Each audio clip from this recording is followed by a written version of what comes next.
Alrighty, guys, I'm live today. I have no internet, so we will not be the three of us, Jason and the coach, and Coach Jason and Ackwell, and Paul and I will not be coming to you live this week. Maybe later in the week when I get internet back. My neighbor's dog had fun chewing up the internet wires, and so we're waiting because it's the holiday weekend. We're waiting to get in contact with the cable company or the satellite company, the internet company to come out and get us all straightened up for the get us fixed, ready to go. We're hoping to do that soon. So we got some news we want to share on the Talking Iowa Hawkeye Sports podcast. And I'm not going to share it until I have all three people on board to share it. Hopefully, we get all three people to share the news. So we'll do that. But I wanted to talk a little bit about, hey, what happened this weekend with Iowa sports? Is it a wash? What do you guys think? Okay, we start out Friday, Good Friday, Back Friday, I guess. Black Friday, we start out where our hopes were high. We all felt Iowa was going to win the West title and be playing Michigan next week for the Big Ten title, but Nebraska had other ideas. Okay, what led to that? I mean, we lose 17-24. So what led to that? Injuries to start with. We lost our number one QB right in the middle of the game, probably early first quarter, right after the first couple series, and they really didn't let Alex Padilla get more aggressive until later in the second half. As you guys saw, probably third quarter, fourth quarter, they let him get more aggressive, but up till then they were playing it safe with him. And I guess Kirk's philosophy is they wanted to give him time to get comfortable before they let him loose to open things up a little bit. Okay. But let's go back to our injuries. We have our quarterback with a shoulder injury. He's out. Our number one, we were already going into the game without our number one tight end, Laporta. However, I think, with Lachey, we would have been all right. I mean, if that was our only issue of the day, we would have been all right. Okay, we're thin back in the DBs. Okay, and so then we lose Cooper DeJean. Okay, yeah, he's been turned out to be our Studley back, leading receiver, making big things happen on return punts and kickoffs and stuff. And so we lost him early in the game too. So that hurt. And so we had TJ Hall and a guy by the name of Hines in there, which, Nebraska did a pretty good job of picking on both of those guys. And all Nebraska's, I guess, from what I read, all 24 points came on those two guys. So they're inexperienced. We're already, because without Jamari Harris and Terry Roberts in the game, we are already had thin pickings. Even with Cooper out there, Cooper wasn't even supposed to be a starter originally, and so now once you eliminate all those guys and you're going, you know, you're going as deep as you really don't want to go in your DB backs. So that hurt too. That really hurt too. Okay. Okay. What else hurt? Okay. Bruce drops a punt that's in the third quarter, early third quarter, I believe. That set up Nebraska's last touchdown. They had 17 points at that time, and that punt pretty much was a short field touchdown for Nebraska. So they got a touchdown off of that to make it 24-17. The last time that Nebraska scored in that game. Also, after that, the defense was picking up and defense started getting stops and stuff. And so Iowa really, really outplayed in the second half. Outplayed Nebraska pretty good. It just didn't count on the scoreboard. So Iowa makes a comeback, right? And they fall short, 17-24.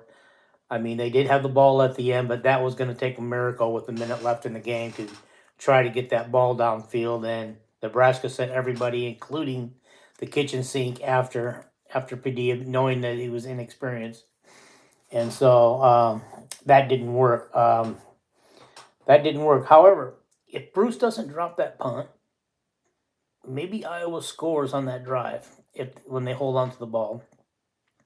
And so is Iowa at the end of the game, is it a 17-17 game? Or did Iowa score on that drive and possibly with a field goal or a touchdown ahead 24-17? The possibilities that could have happened if Arlen Bruce doesn't drop that punt. So when you look at it that way, we were so freaking close. If that punt doesn't drop, of making something happen and making the biggest comeback in Iowa football history on the field. Okay, but I mean, the first half we didn't do ourselves any favor. Penalties, sacks, hurry ups, turnovers. Um, all that stuff was un-Iowa like. Iowa was usually more disciplined than that. So those things, it just happened. But okay, so the old line is taking some heat. Everybody knows that the old line did a poor job yesterday. And there's video out there to show it, and the coaches know it. The guys on the old line know it. They know they missed their blocks. They know that they're facing air. There's no air when you're letting a defensive end rusher rush right past your back, and you don't even see him, and you're standing there like this, looking for somebody to block, and you don't even see him run by you. That's pretty sad. That I don't know if it's a coaching thing, technique thing. I don't know what it is, okay? But I got to believe by this time in the season, these guys should know, especially the older guys on the line. They should know by this time in the season that what to do by now, the technique, everything.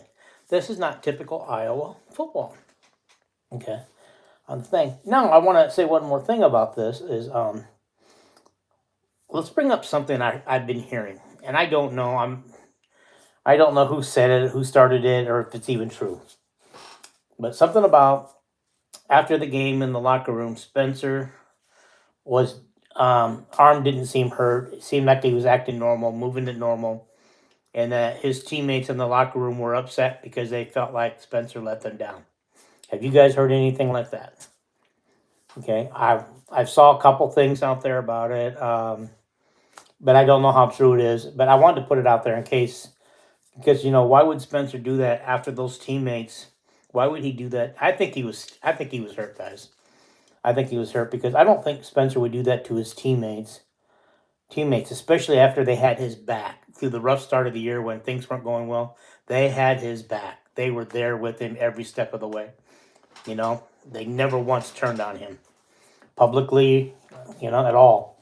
And so I got a tendency to believe that what we're hearing about Spencer and not really being injured is not true.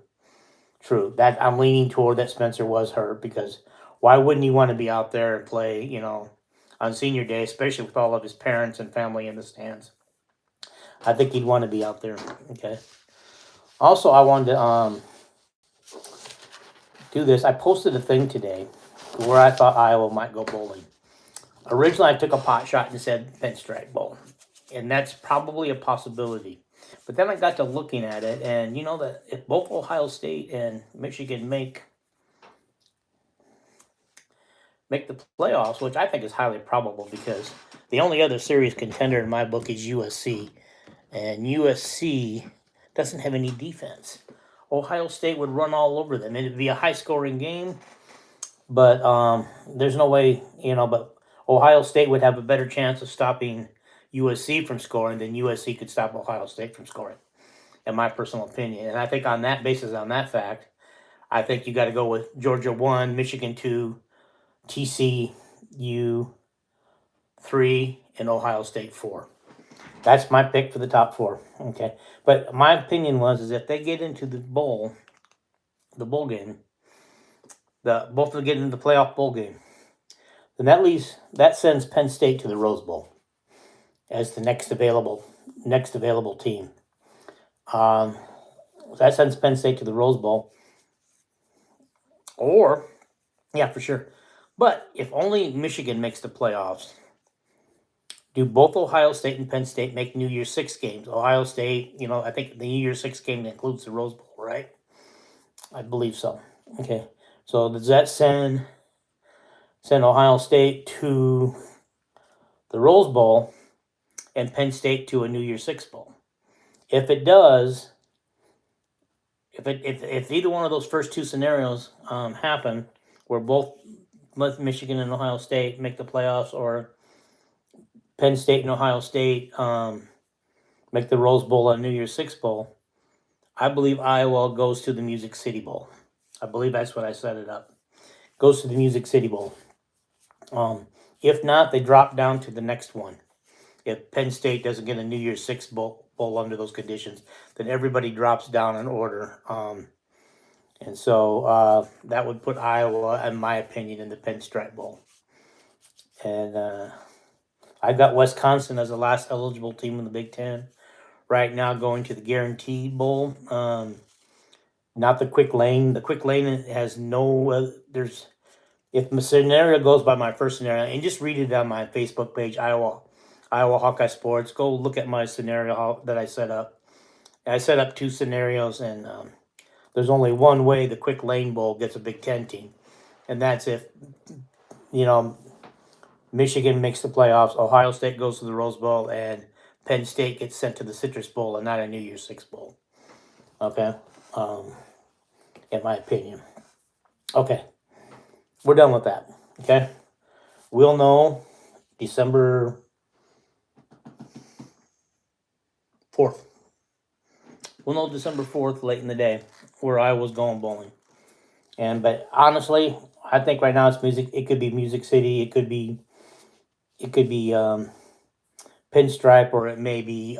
It may even drop to Guarantee Bowl, depending on who goes first, Maryland or Iowa. In my opinion, or even Minnesota. But Minnesota has a better record than we do.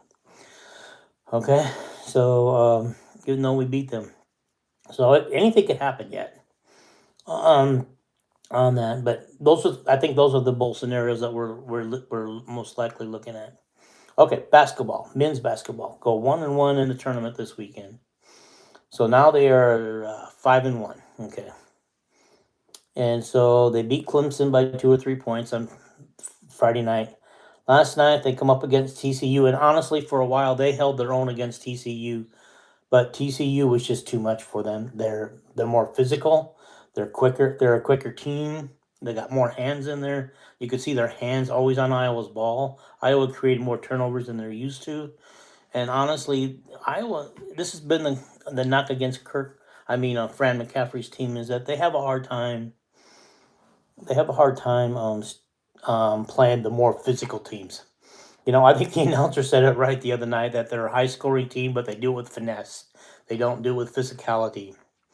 And I read somewhere where somebody thought this might be France's most physical team. I'm not sure if it is. It's going to be a different type of team, as you can see with Perkins. He can drive the lane and get to the hoop. Ulis is playing much better. He can step out and get the three, or he can drive the hoop too. And I gotta say, I think one of the really nice things I've seen so far this season is Dante Bowen. He is showing me things that I think some of the veterans on the team can't do. This guy is going to earn more and more playing minutes as the season goes on. They're going to get to trust him more in big games like last night, I think. So where's my disappointment last night was in Patrick McCaffrey. Did he even score last night? Or did he finish with the goose egg? Okay. What was his problem last night? He just didn't seem into the game last night when he was in there, which he wasn't in there very much. Daddy saw that. Maybe he was sick and Daddy had him sit on the bench most of the time. I don't know, but he just seemed out of it. And then Chris Murray, who's supposed to be our next Keegan, which I said I predicted that everybody's putting too much pressure on him. He's not going to be the next Keegan. He doesn't even want to be compared to Keegan. And but he looked like he checked out of both games this weekend. He didn't seem to have the fire and the energy and the aggressiveness that I thought Chris Murray showed in earlier games this year. To be totally honest, and he's just not strong enough. He needs to hit that weight room some more. I mean, when he goes to the hoop, he's got to make those things and draw some fouls. That's what his brother did. When his brother had an off shooting night like Chris had last night, or actually the last couple nights, really, um, uh, Keegan would take the ball and drive it in on people. He may not always make the basket, but he went to the free throw line several times and made free throws to help get his average up there. And he would literally get himself back into the game that way. And then eventually he would start hitting his shots again. Okay. Chris didn't do that. Chris was having a bad night. Chris kind of stayed away from it. He was kind of soft going in on some of those shots laying in. Couldn't get the foul drew on him most of the time, and the shot wouldn't drop anyway. And so, in our group text last night, I was saying something about, could this Iowa team be the false ID of college basketball this year because of how well thought of people thought they were this year and ranking them. But they're probably not. They are what they are, and I think by the end of this stretch run of 6 or 7 games in a row, we're going to know more about this team and what they're capable of, and see if they got any bounce back in them.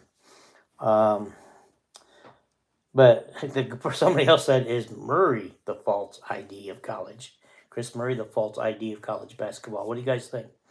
Do you think he just had an off night and he'll bounce back? I forget which games we got coming up. Well, I know Iowa State's in that mix, Georgia Tech's in that mix, Duke is in that mix. All those games are coming up, so yeah, we're gonna find out a lot more about this team in this run. We really are. Now they did say that TCU on the news on the announcer said, even though they're not ranked right now, they were ranked 14th before they dropped out of the polls.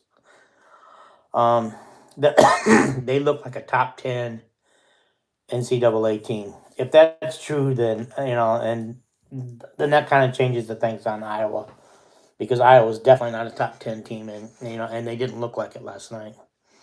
Okay, so there's your men's basketball topic for the day. Going on to women, they beat Oregon State, and I can't remember what the score was Friday night. Today they get a chance to take on UConn. I mean, it was going to be a tall order. Iowa's ranked number 9 right now. UConn number 3. But Iowa made a good showing for most of this game. I thought.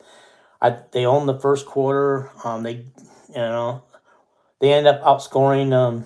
I think both the first and second quarter of UConn in the game. And at one point in the third quarter, maybe it was the fourth quarter, it could have been the fourth quarter, Iowa held 11-point lead, which UConn eventually chipped away at, and I think UConn goes away winning like 87-79. I can't. Iowa scored 79, and I think it was 87-79 for the final score. Clark scores 25 points today. And I noticed this today and Friday night is she is struggling to get her point. She really has to throw up that ball a lot of times in order to get her points. And I think the thing is she doesn't even look comfortable shooting it. When she's shooting it, she doesn't even look comfortable. She almost has to have an uncontested layup driving to the hoop to get her points, which she did quite a bit today. But yeah, I don't think she even made a 3-pointer today at all. Maybe she made one. I might have been making my sandwich at lunchtime at the time, but I think maybe she made one 3-pointer. Okay. So anyway, this was a stall stretch. I thought this game was definitely closer than the final score indicates. I thought Iowa made a good showing against UConn. I think they showed that they deserve to be a top 10 team. And deserve to be taken seriously this year.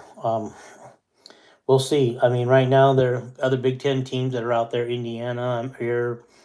Ohio State, I guess. There are a couple of Michigan, a couple of teams out there that could give Iowa a run for their money. So the Big Ten isn't Iowa's for the taking. Um, they're going to have to go out and earn it. Okay. All right. Finally, I just want to talk a little bit about the wrestling tournament, the wrestling match against Penn.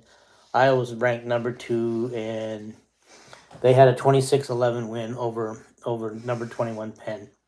Okay, not Penn State, but Penn. Okay, so here's a couple of things I noticed. Iowa got their usual suspects out there, and they all won their matches. But here's what I've noticed. Okay, at 125, which is supposed to be Spencer Lee's spot, but he hasn't wrestled yet this year, loses by technical fall, and that was Aiden Harris, who had that spot up there. Colin Shriver, who's I think is coming into his own at 133. He lost 6-0, and then at 141, Drew Bennett lost at 4-1. But here's what I'm kind of wondering: why isn't Spencer Lee wrestling yet? Are they holding him out right now for the bigger matches later in the season? I mean, is he not physically ready to go yet? And I guess of course, Tom Brands hasn't issued anything about that right now.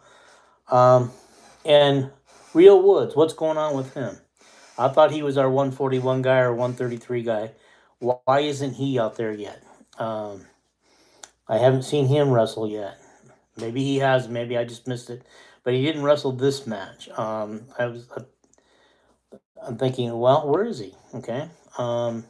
Is he hurt too, or are we just holding him out for special matches too? And then last year Drake Ayala held the 125 spot down for most of the season last year. And did admirably well. I mean, he didn't do great, but he did okay.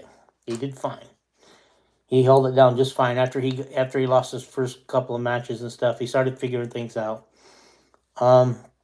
Is he being redshirted this year?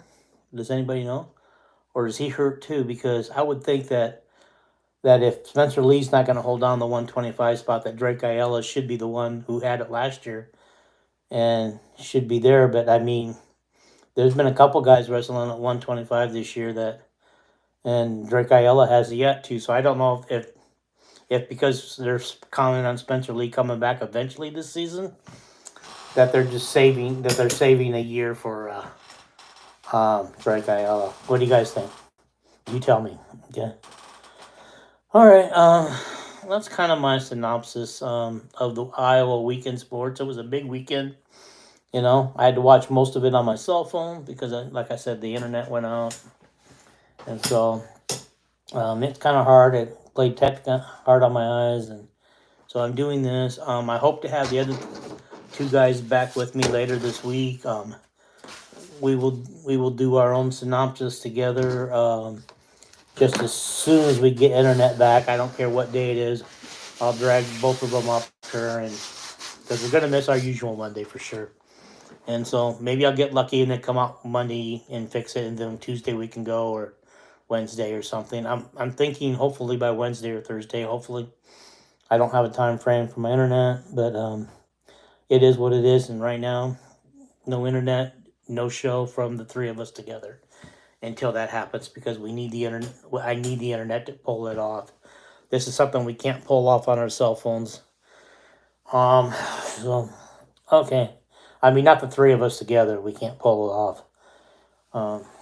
Maybe we could do it by Zoom and record it, but we wouldn't be live. Let me talk to the guys. Maybe we'll do a Zoom thing, and then we'll find that out. Okay.